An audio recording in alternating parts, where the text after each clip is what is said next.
resmi menggelar konferensi pers terkait operasi tangkap tangan atau OTT yang dilakukan di Kabupaten Bekasi pada Jumat 20 Desember lalu.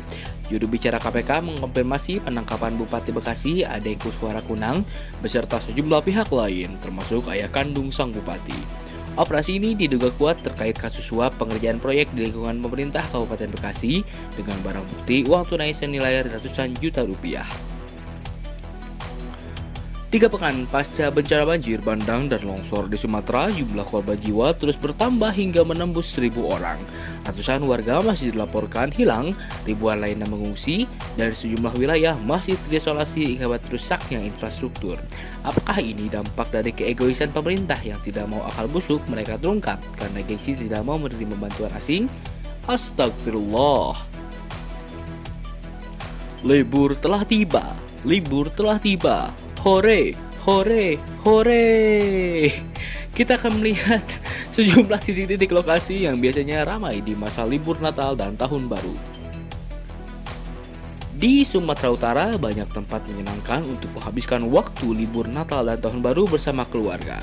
Salah satu rekomendasi wisata dari tim Travel & Go adalah wisata Bukit Sibeabea di Kecamatan Harian, Kabupaten Samosir.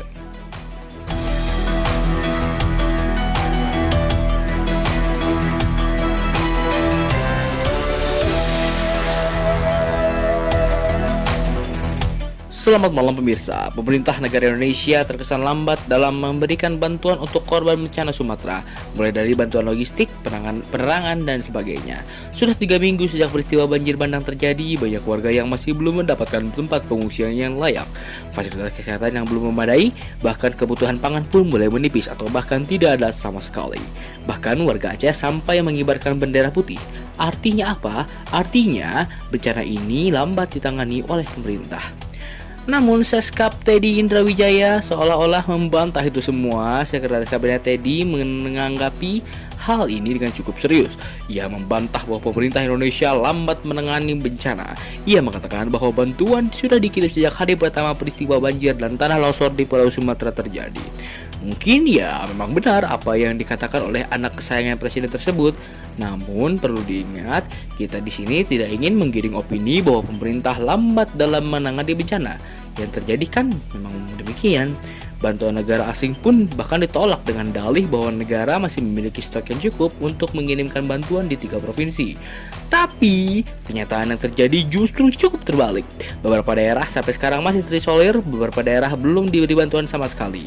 Kita doakan pemirsa, semoga daerah yang belum diberikan bantuan bisa segera diberikan bantuan. Karena ini 3 minggu pemirsa, 3 minggu, 21 hari tidak diberi bantuan pangan. 3 minggu mereka menunggu kepastian.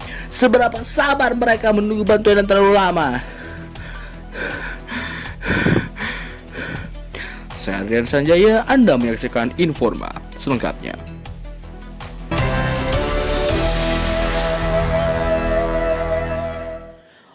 Setelah hampir 1 bulan pasca banjir bandang melanda Aceh, warga benar meriah. Ini benar meriah namanya. Oh ya. Warga benar meriah dan Aceh Tamiang terpaksa berjalan kaki hingga 15 km hanya untuk mendapatkan bahan pangan dengan akses yang masih terbatas. Di Benar Meriah, sekitar 165 jembatan rusak dan di Aceh Tamiang, banyak desa terisolasi. Istri Gubernur Aceh, Marlina Muzakir bersama Wakil Gubernur Mukarramah Fadlullah berusaha menjangkau warga dengan menyeberangi sungai dan membawa bantuan dari relevan. 24 hari setelah banjir bandang di melanda Aceh Tenggara, warga mulai terserang berbagai penyakit akibat fasilitas kesehatan yang rusak parah. Posko kesehatan di Desa Leser, Kecamatan Ketambe menjadi satu-satunya harapan bagi ibu dan anak-anak yang terdampak. Fasilitas kesehatan seperti puskesmas di desa ini rusak berat, memaksa puluhan ibu dan anak memeriksakan kesehatan di posko ini. Jumlah relawan yang berasal dari Universitas Kedokteran Mataram, Lombok, Nusa Tenggara Barat yang terdiri dari 3 dokter spesialis, 5 dokter umum, dan petugas medis setempat terpaksa menggelar pengobatan di bawah tenda.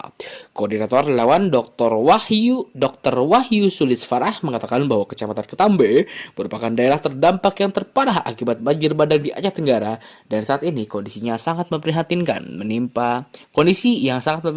menimpa kesehatan warga pasca banjir. Kita beralih ke Pulau Kalimantan, pemirsa. Sebanyak 29 warga negara asing asal Tiongkok diamankan petugas imigrasi kelas 2 non-TPI Ketapang, Kalimantan Barat, pasca insiden penyerangan terhadap 4 anggota TNI dan perusakan di PT SRM.